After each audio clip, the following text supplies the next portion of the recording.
এদেশের উন্নয়নের প্রতীক কি? এদেশের গণতন্ত্রের বিকল্প নাম কি? দীর্ঘ 14 বছর পর কক্সবাজার 1 আসনে ধানের শীষের পক্ষে সরাসরি নির্বাচনী প্রচারণায় ফিরেছেন বিএনপির জাতীয় স্থায়ী কমিটির সদস্য ও সাবেক যোগাযোগ প্রতিমন্ত্রী সালাউদ্দিন আহমেদ। ত্রয়োদশ জাতীয় সংসদ নির্বাচনকে সামনে রেখে 2 ডিসেম্বর খুটাখালীর পীর আব্দুল হাইয়ের কবর জিয়ারতের মধ্য দিয়ে তিনি আনুষ্ঠানিক প্রচারণা শুরু করেন। পদ্মা সেতু, মেট্রো রেল এবং এলিভেটেড এক্সপ্রেসওয়ে নির্মাণের গর্বিত অংশীদার বসুন্ধরা সিমেন্ট।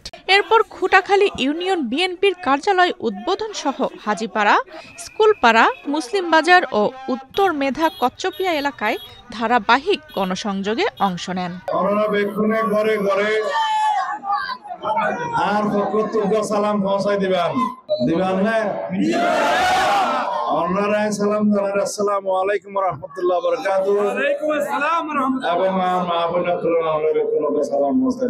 সকালেই ঢাকা থেকে বিমানযোগে কক্সবাজারে পৌঁছে স্থানীয় নেতাকর্মীদের সঙ্গে মত বিনিময় করেন তিনি। পরে গাড়িবহর সহ নির্বাচনী এলাকায় প্রবেশ করলে বিএনপি ও অঙ্গ সংগঠনের হাজারো নেতাকর্মী ফুল দিয়ে তাকে বরণ করে নেন। প্রার্থী ঘোষণার পর এটিই তার প্রথম আনুষ্ঠানিক সফর হওয়ায় এলাকায় উৎসব মুখর পরিবেশ বিরাজ করছে।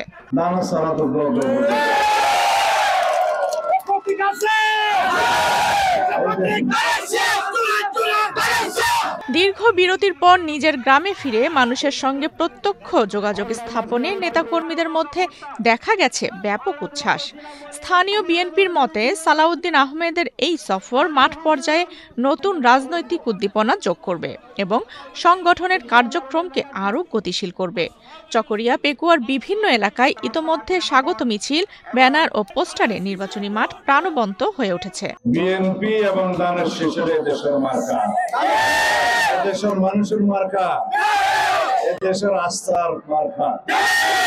ভারতের শিলংয়ে 9 বছর নির্বাসিত থাকার পর গত বছরের 11 আগস্ট দেশে ফেরেন সালাউদ্দিন আহমেদ। গত 1 বছরে কয়েক দফা এলাকায় এলেও এবারই তিনি সবচেয়ে বড় পরিসরে প্রচারণায় নেমেছেন।